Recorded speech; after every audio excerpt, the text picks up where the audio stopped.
seminar of the International PhD in Progress Seminar Series Phase 3, organized by the Global South Network that I have been leading and running since March 2023. I'm Dr. Nauman, the founder and convener of the Global South Network and the organizer of National Interdisciplinary PhD in Progress weekly seminar series. I'm going to chair the session today. My research interests lie within the area of judicial independence, constitutionalism, the rule of law, the Global South, and developing democracies. Dr. Mohammad Ashikur Rahman, lecturer in work and employment, College of Business, University of Leicester, is the discussant for the previous session. His research interests include but are not limited to labor institutions, trade unions, future of work precarity, and discrimination in workplace. Gifty, Brew, Mensah is the peer commentator for the today's session. She is a PhD candidate from the School of Business, University of Leicester.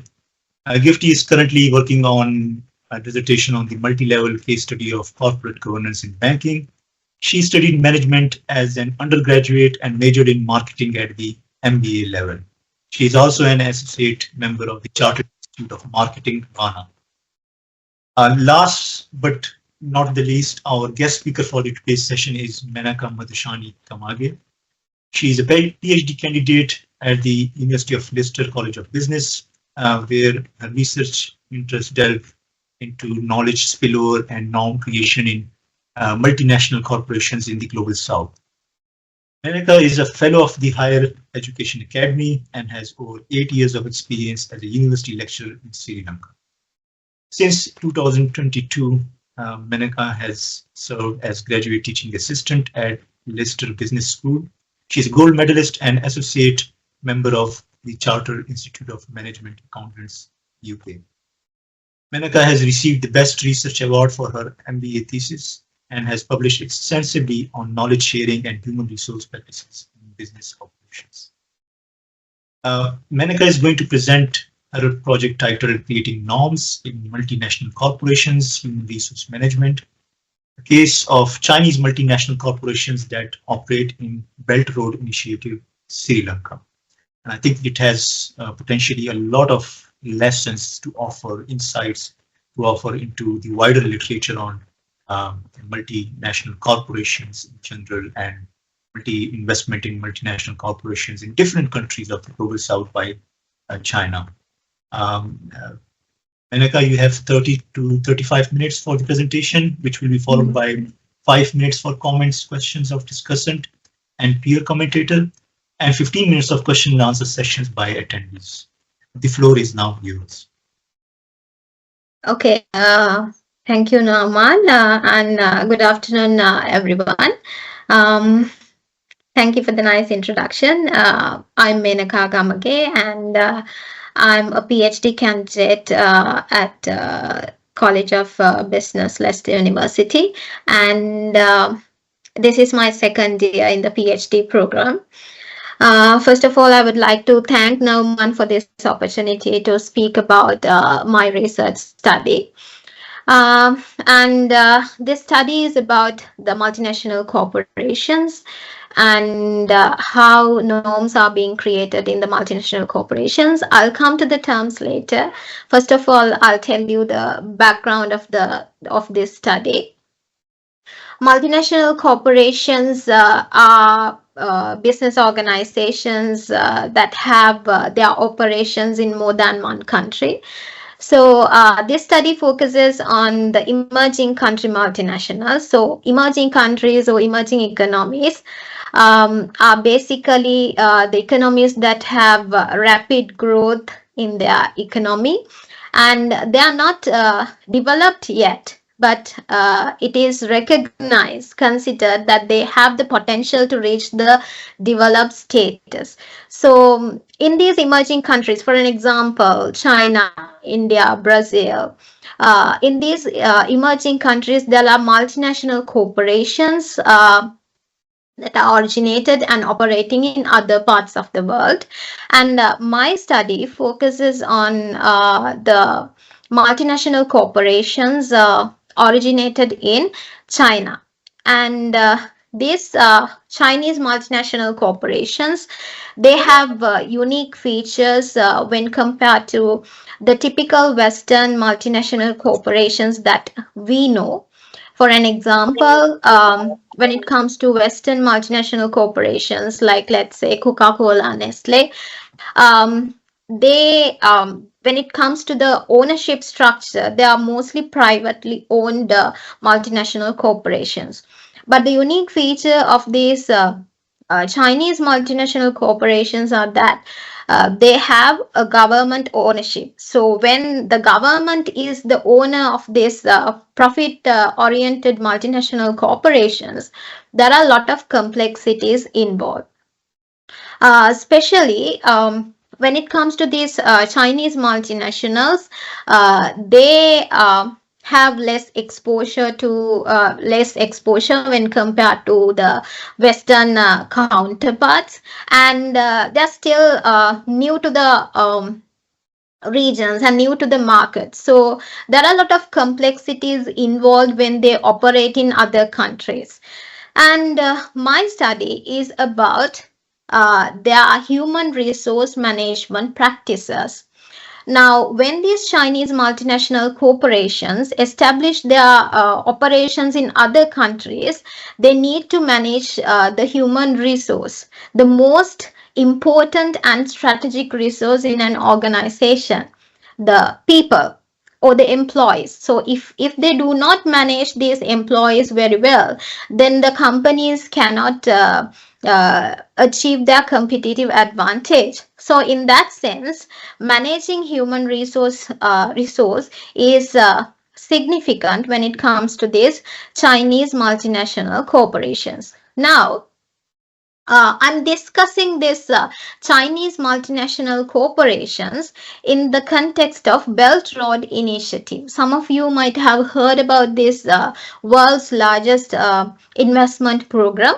So as you can see in this picture, this investment program, the intention of this program is to connect Asia, Africa, Middle East, and some parts of the Europe through land and sea. So as you can see in this picture, the yellow line shows how the program intends to link the regions through land, and this program builds road networks, rail networks in order to link these regions through land. And also in green, this green line shows how this program intends to link these regions by sea through the port networks. And there you can see Sri Lanka, a small island in Asia. And my study is focused on Sri Lanka, the Belt Road Initiative, and the Chinese multinational corporations that are operating in Sri Lanka. Now, when it comes to the multinational corporations, the Chinese MNCs operating in Sri Lanka, they have started a lot of massive scale infrastructure projects. As you can see here, I've given few examples. One example is Port City, Colombo. This is a smart city, first ever kind of investment in Sri Lanka, $1.5 USD investment, and flagship project by Chinese multinational corporations.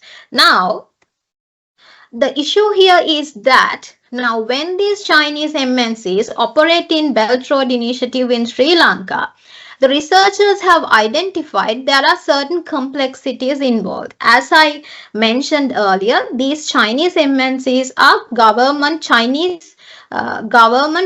MNCs. So Chinese government plays a significant role in managing these MNCs. And also, there is a partnership under the Belt Road Initiative with Sri Lankan government. So Sri Lankan government also plays a significant role in this program. And apart from that, in these multinational corporations, there are significant number of Chinese employees, more than 1,500 just in the Port City project, and Sri Lankan employees. So it's a complex structure, a lot of parties involved, a lot of complexities, and especially the researchers have identified there are certain issues when it comes to human resource management practices. Because in this Belt Road Initiative program, the multinational corporations, they avoid issuing binding rules. That means there are no clear-cut rules and frameworks available in the BRI projects on how to operate these projects, how to manage the human resources. For an example, how the performance of the employees needs to be managed is not properly stated or given in these multinational corporations when operating in Sri Lanka. Another issue highlighted in the research is that the working patterns in these MNCs in Sri Lankan projects. When it comes to Chinese employees, they have lengthy working hours from 7 a.m. to 6 p.m. But in Sri Lanka, Sri Lankan employees, they work only from 8 a.m. to 5 p.m. and in between there are breaks. So there are no proper shared understanding in this BRI MNC projects in Sri Lanka on how things should be done, especially how human resource management should be done and what are the shared understanding when it comes to the human resource practices. So my research focuses on how these multinational corporations are trying to create or develop this shared understanding when managing human resource in the MNCs. So for this shared understanding, we call norms. You might have heard about social norms in research. So when we are in a particular society, there are certain common acceptable ways that we are expected to behave. So those are social norms. But when it comes to organizations, also there are certain norms that govern the behavior. In an organization, how people should behave, there should be a common understanding. And this understanding can be in formal and informal ways. Now, the main research question I'm trying to investigate in this study is how these multinational corporations create the common understanding when doing their human resource management. So, when it comes to this norm creation literature, there is a norm creation process introduced by Sikin, and this process has three steps, I would say: norm creation, diffusion, and implementation. So here in my study, I'm investigating about these steps, how multinationals would go through these steps when creating norms. For an example, for a norm to be created, first of all, idea should be generated. That means if we don't have a proper way to appraise the performance of the employees, first of all, we need to come up with an idea. Then idea needs to be developed into a proper performance appraisal process or program. So for that, first of all, we need to come up with the idea. Then that idea needs to be communicated to people to gain the wider acceptance from the people. Then only they will support and follow these guidelines that we are going to introduce. So norm diffusion should be there.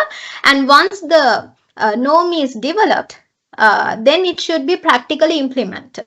That means if the norm is that we are going to implement is the performance, the way we are going to appraise the performance, then that should be actually implemented, make it into practice in the organization. So this is the process, norm creation process. So the first research question would investigate how multinational corporations would go through this process. And then I would like to highlight what we know in this international human resource management literature and what is missing. Now, according to a well-known scholar Rahman et al., they have identified, according to their review, that the current body of knowledge on international human resource management, we know that multinationals, when they operate in other countries, they transfer their norms. And when it comes to these norms in HR, they have two parts or two aspects: formal and informal. Formal means the codified aspect. Informal means the less codified uh, uh, uh, standards of behavior. And also, when we are creating these norms, there are certain influences, particularly from the institutional setting, right? So when we are in companies, when for the way they manage the human resources, there are certain influences from the government and community. There can be different types of institutions. So this is what we already know, and researchers highlight that when it comes to extant body, these formal norms, so HR policies, are the focus of the existing studies, and they have explored the informal aspect. So the second research question in this study is about this informal aspect, mainly how this, when these multinational corporations, when they are creating common understanding on how to manage their employees, how this formality and informality combine, right? So to investigate this, my study adopts Rahman et al. 2021's framework that they have introduced in order to examine this formal and informal aspects. So there are 4 dimensions in this framework. I'm not going to go into detail in these dimensions. So basically, these dimensions explore the formality and informality involved in the norm creation process. And then, according to this international human resource management research, when creating norms, as I mentioned, there is a process, and when we generate an idea and when we try to transform it into acceptable norm, there are certain resistance from people. For an example, let's say in these multinational organizations, if they are going to introduce a performance appraisal system, the moment when they communicate the idea, there could be resistance from certain parties, because some people would feel insecure because of the performance appraisal system. So in that case, this extant research says managers or the norm creators, they use certain power resources in order to influence people and to get their buy-in, to make them follow these norms and to accept or embrace these norms introduced by the organization.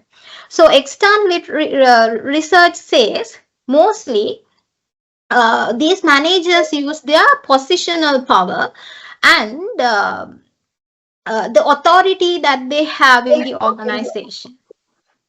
But the contemporary researchers have identified there could be, other than this formal power, there could be informal sources as well, like the expertise and the network that these managers have in order to influence people to follow this common understanding that they have created. Now, in my research, going beyond that, I am going to investigate how trust can be used as a power source to influence people to follow these norms. Now, the definition of trust here is willingness to act in the interest of others. So rather than using the formal power, managers, they can, in this study, it is argued that managers can use the trust relationships that they have in order to influence people, in order to follow these norms. So embrace these new norms that are being introduced in the MNCs. So that is the third research question. And the last research question in this study is knowledge transfer.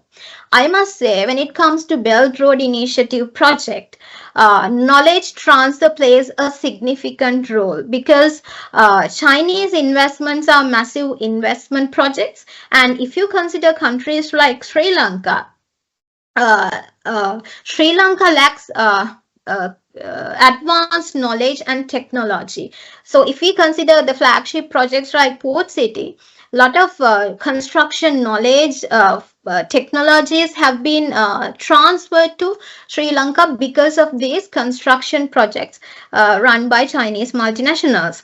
Now, when it comes to the extant research, uh, it says that norms promote knowledge sharing. That is what we know. In this case, this study investigates how this norm creation process would promote the knowledge sharing that happens in this project. Because in the norm creation process, there are certain steps involved, as I mentioned: norm formation, dissemination, and enforcement. So in each of these steps, different parties are involved. So in these interactions, how these interactions would promote knowledge sharing. So that is the last research question that will be investigated in this study. So in order to examine this, I use a qualitative approach, and it is identified qualitative approach is better to obtain deeper insights about human resource management, especially norm creation aspect and knowledge sharing. And for that, the sample size I've chosen is 55 employees working in Chinese multinational corporations in the Belt Road Initiative in Sri Lanka. Now, when it comes to these Chinese multinational corporations, it has a significant number of Chinese employees as well as Sri Lankan local employees. So, I'm planning to interview both Sri Lankan and Chinese employees, as well as some officials from government, Sri Lankan government, and authorities like Road Development Authority, Urban Development Authority, because they are also involved in these projects. And so for the norm creation aspect, they also have certain influencers. So in that case, I'm trying to get their insights into this study as well. So semi-structured interviews will be done, and data analysis will be done using thematic analysis. And the important part here is the contribution and the significance of this study, particularly for the international human resource management literature. So as I mentioned, there is a lacuna when it comes to the norm creation aspect in the human resource management practices in multinational corporations, particularly the informal aspect. So this study attempts to investigate about this informal, mainly the informal aspect of this norm creation process. So it will be important for the body of knowledge. And also BRI research is a contemporary emerging research field that has potential to gain a lot of insights about these Chinese investment projects that are happening in Asia, Africa, and other regions, especially when it comes to Belt Road Initiative research. The researchers have highlighted the problematic labor practices, and they demand proper policies, guidelines needs to be created, developed in order to manage human resource in these multinationals. So that is also one aspect. I would say not one aspect, the main aspect I'm trying to investigate in this study and try to gain more insights. And also, this study focuses on the emerging country multinationals. As I mentioned, emerging country multinationals have a significant contribution to the world economy. From the total number of MNCs, they are 1/3. So, having a better understanding about emerging country multinationals and their human resource management practices would give better insights for the practicing managers to develop effective HR management policies to run these construction projects smoothly. And most importantly, this is significant for the Sri Lankan economy, because Sri Lanka is currently at an industrialization stage, and Sri Lanka needs a lot of investments, and these investments needs to be done and run smoothly. The reason is that in 2015, this Belt Road Initiative one of the Belt Road Initiative investments in Sri Lanka, called Port City, was suspended because suspended by the Sri Lankan government. So having a common understanding overall in the Belt Road Initiative projects, and particularly in managing this human resource aspect, is significant for the for these investments that happen in Sri Lanka. So that is also one of the main contributions of this study. So overall, I would say in summary, my study is about the multinational corporations, especially the Chinese multinational corporations coming from emerging economic background, and how they transfer their human resource management practices in when they're operating overseas. And the focus is on the Sri Lankan context, especially the Belt Road Initiative context. And when it comes to the theoretical aspect, I'm looking at how these Chinese multinational corporations, when they transfer their human resource management practices, how they create a common understanding, or how they create norms when managing their human resources in their operations in Sri Lanka.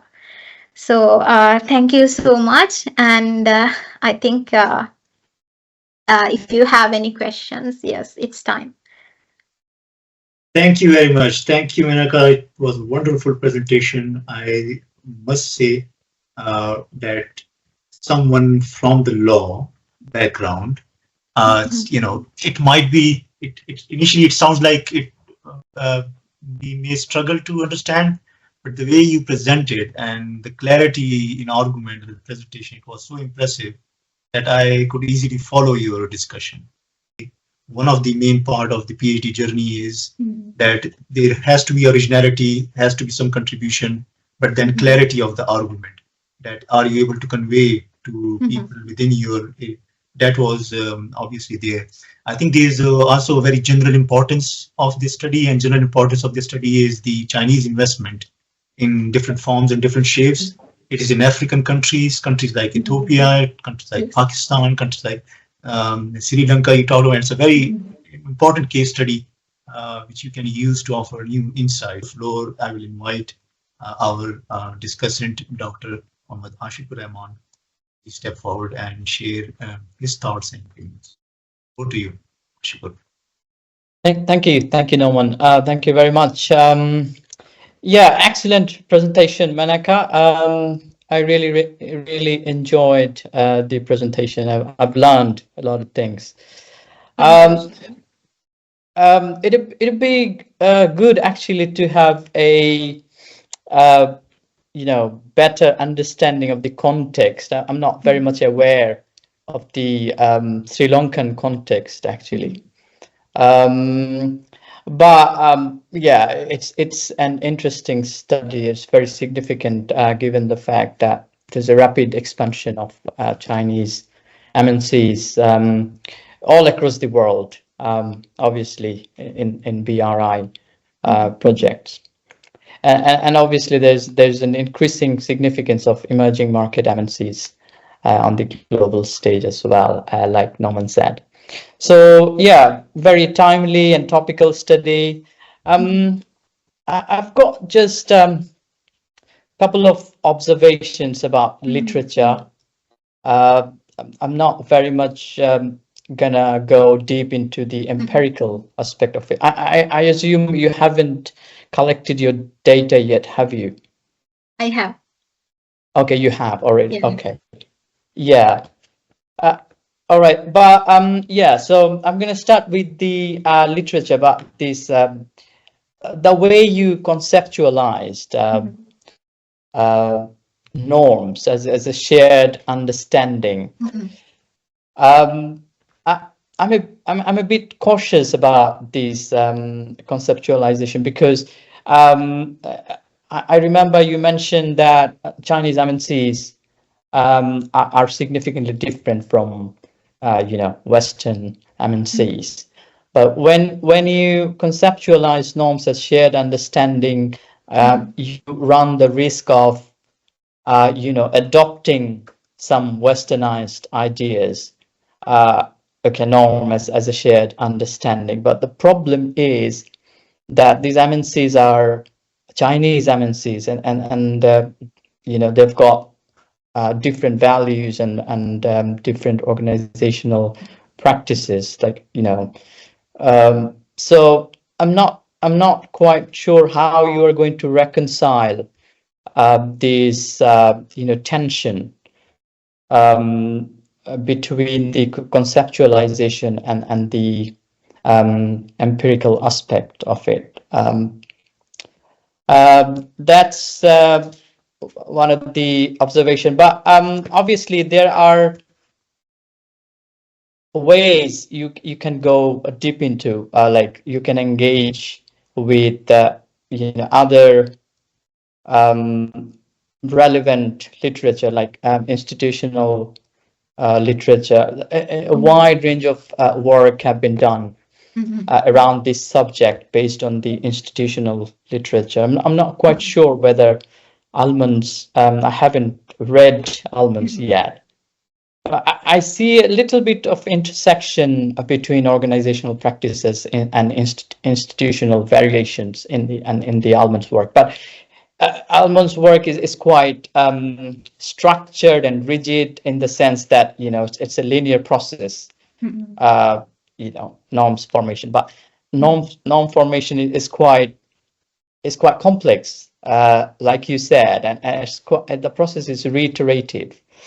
So it's not something that, okay, norms are in the ideation process and then it's disseminated and communicated and then implemented and it's stopped there. I would say it's a cyclical process and reiterative process. So you get feedback of whether these norms are working well, and then it gets modified and then reinforced again. So it's quite dynamic, I'd say. So from that sense, I think you could go deeper into other institutional literature, that can address these issues of or limitations of this framework.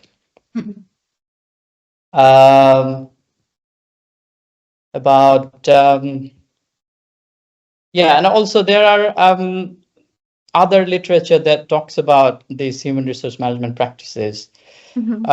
Again, those are Western literature, Western-based literature. I think something's called Americanization.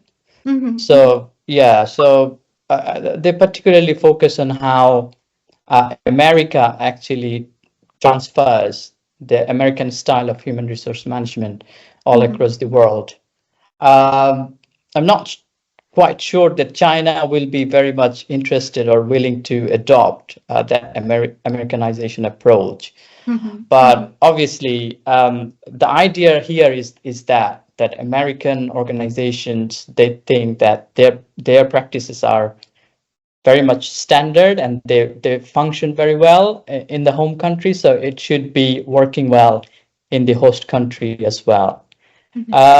So this idea of transfer or export, if you like, of the organizational practices towards the host country subsidiaries would be quite interesting to look at, because China could have their own version of Americanization, or how do you call it, Chinization or something. Yeah, yeah. So how do they actually export, and whether they whether they face any kind of confrontation, or how they navigate the pressures, so between the home country and host country institutions. So I think institutional literature is quite interesting to be incorporated in your study, and to be more sophisticated, to be more robust, I would say. Yeah, or there are other streams of literature you can look into. There's called McDonaldization, similar stream of literature like Americanization. So yeah, you can have a look at that as well. In terms of the methodology, I was wondering whether you had interviewed other stakeholders who would be quite relevant, because I've done the similar studies in Bangladesh, and I found that labor unions or trade unions are quite involved in terms of the in terms of how you agree with the governments or with the employees about the appointments, about the level of appointments, about the the percentage of appointments and other negotiation like salary and stuff, like all the HRM issues. Trade unions are very much involved in this process. So I was wondering, you haven't mentioned about trade unions, but I'm sure there are trade unions who are involved in this process in Sri Lanka as well. Yeah, so whether you had a chance to talk to them, or maybe civil society members, or academics, journalists who cover all these MNCs functioning in the BRI. And one last, I'd finish by this. One last observation is that you have used trust as a power source.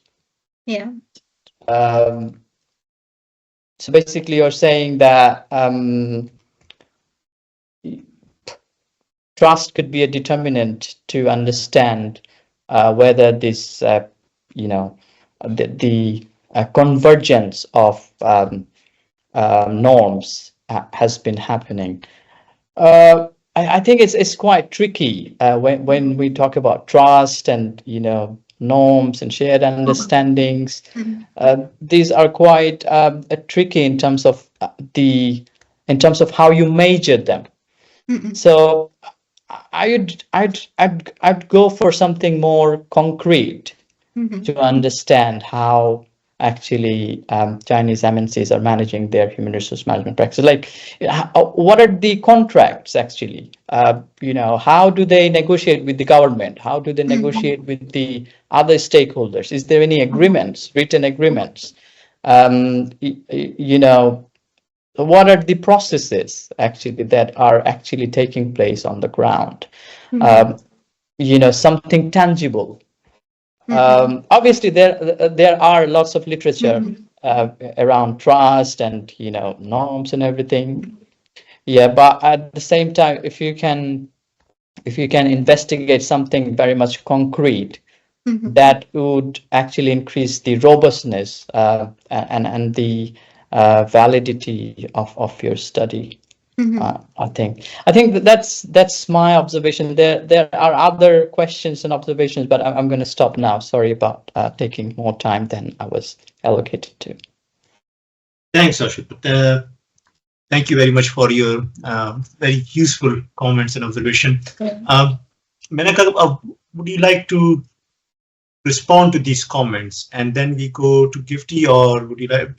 Should we go directly to the Gifty, collect responses as well, and then you would like to respond to all those comments, these comments and observations collectively? Yeah. We'll go to Gifty and then I'll respond. Yeah. All right. Okay. Gifty, then over to you. Okay, thank you, Nauman. Menaka, you've done a good job. Thank you. I was so impressed. You've done a good job. And I think Muhammad has, I think it's Muhammad, yeah. Muhammad did mention a lot of things that I have also penciled to discuss. So I would just add a few to to his comment. The first one has to do with the that is taking it from where he left off. Has to do with the research questions. I think 4 major research questions is quite huge for your study, and especially if you take one, for instance, when they're talking about formality and informality, you know, it's so broad. And then you come to the trust, influence, as power, as well as the knowledge and transfer. They are all, you know, broader perspectives when it comes to literature. So just as he was suggesting, I think you will have time, go back and then see how you can fine tune and make it more robust, and then, you know, narrow it down so that it will be clear when you are defending it. So that is one. Then 2, you mentioned a lot of challenges, and Rahman also made mention of some, which I wasn't sure how you tackled it in terms of the challenges and how you are going to handle it. You know, China and Sri Lanka with America and all that, from different jurisdictions, you have legal complexities, you have culture. For instance, when you talk about the labor aspect, there are places where you have 6 weeks only for maternity leave, which is part of HR, you know, practices. But in emerging markets, we have 12 weeks. How do we handle this? You know, and then the culture aspect. In emerging markets, we have value for culture. And, you know, Western, they also have their values. Let me give you an example. You know, in the HR setting, you cannot just call me Menaka. You have to either Miss Menaka or, you know, Dr. Menaka, whatever, you know. So you have these differences and these challenges. How does the HR, with the framework you are creating and diffusing and implementing, how does it handle these challenges? So you take a look at all these, you know, in perspective. Then finally, with I'm also doing qualitative. So I know you captured about 80% of, you know, what is required, but I know it's because of this presentation. So you have to look at the ethics approval, and then the balance aspect, as Rahman said, that you need other stakeholder input to be able to have a balanced or fair view. Because when you just, you know, rely on these 2 stakeholders, it will not be broad enough. You need other stakeholders to affirm, you know, the findings from the other interviewees, so that you'll be able to get a good conclusion. So I think basically these are my thoughts, but certainly I need to make way for others to contribute so that you have more ideas. You can always reach out to us and then we discuss. But generally, it was a good presentation and well done. Thank you, Thank Gifty. you. Thank you, Gifty. Thank you, Gifty, for very interesting, you know, feedback. I'm sure Menaka found it very useful. Menaka, would you like to respond to all these comments and questions? Yeah, just a few things. Thank you, Ashikur and Gifty, for your insightful comments. Really appreciate. With regard to the institutional context, as Ashikur mentioned, yes, it's really important, and researchers have investigated about it. I've read a lot about it. Actually, my focus was on the institutional aspect in the first year, but after reading research on norm creation, I identified that a lot of research has been done about this institutional context, and I agree that, yeah, it's really important. And with the, the comments that I have received in the first year review as well, I slightly changed my focus from institutional context to this norm creation process. Actually, there was a question on institutional context as well. And and the other thing is that when it comes to institutions, it says that it's a collection of these shared understandings and practices, and norms are just, individual forms of these collective practices. So I wanted to focus more on these individual practices. So that is one of the reasons why I deviated from focusing on institutions. And so that is one thing. Thank you for that. I also believe that institutional context is really important, especially when during the data collection also, I really felt that it plays a significant role in this BRI partnerships with multinational corporations. Yes. And with regard to the trade unions, actually before the data collection, I didn't have a good idea about the role of trade unions, but actually in the Sri Lankan context, when it comes to these multinational Chinese MNCs, they recruit both Chinese and Sri Lankan employees on short-term contracts, mostly 1 year, and the extension also depends on their performance. So employees are not actively participate in these trade union actions. And no one, when it comes to Chinese people, it's if you have interviewed them, you might have experienced it's a little bit difficult to get the true idea from them.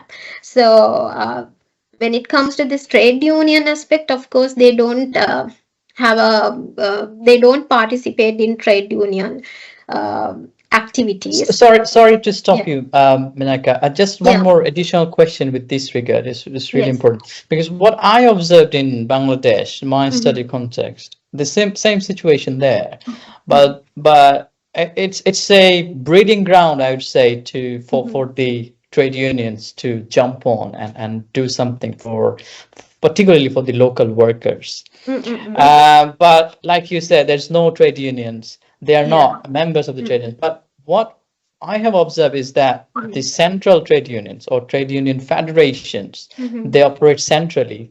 They actually, came in to defend all these workers who are in short-term contracts, because according to the law, they are not supposed to be providing them with short-term contracts and all that. Yeah, and this is where institutions comes in again. How the labor laws function and everything like that. So I think these are very much intertwined. All these aspects, you cannot go, you cannot go with one single thing without the other. So that's really, but yeah. So it's really interesting. You mentioned that your focus has been on the organizational level rather than the non-market environment. That's really interesting. This is how you narrow it down. In that case, you can you can focus more on how they resolve the conflicts within the organizations, or what is the management style, for example, how these management styles are accepted by the people. These are the internal things, I suppose, you're more focused on rather than okay. I understand. Okay. If I can also add a little bit to that, with that condition, for instance, in Ghana, there's a limit to which you can contract somebody on a temporal basis. So there's a legal regime supporting that. So if the Chinese are doing this, I mean, technically it is not right, but then they are doing it. So it's even a challenge that you can bring to the fore, maybe as part of further research that can be discussed in future, that they should look at this practice, as a strategy for the Chinese in the Sri Lankan market, that they are not going to hire people for long-term period, so that they can avoid this labor union and all that. So it's an avenue to bring it to the fore. You might not go into details, but at least bring it so that somebody reading your work will know that you have delved into all this, but given your time, you wouldn't want to go there. I think that is another aspect you should look at. Thank you. Yes. Thank you. So yeah, I think that's the main issue in this context. Still, they don't have proper conditions. They are still in the initial stages of developing this common understanding, procedures, standards, how to manage their employees. So yeah, thank you for the comments. And yes, the stakeholders that Gifty mentioned, yes, I forgot to mention one stakeholder. Apart from these employees who are working in the MNCs, I've interviewed officials from different government authorities who are involved in these projects. Especially, they are involved in forming these common standards and conditions, and also the domestic construction companies. They are also working in collaboration with these multinational corporations, and there are certain common standards that are being developed, because these domestic construction companies, they are also employing their workers in these Chinese projects. So I've interviewed them as well. Yeah, thank you for your insightful comments.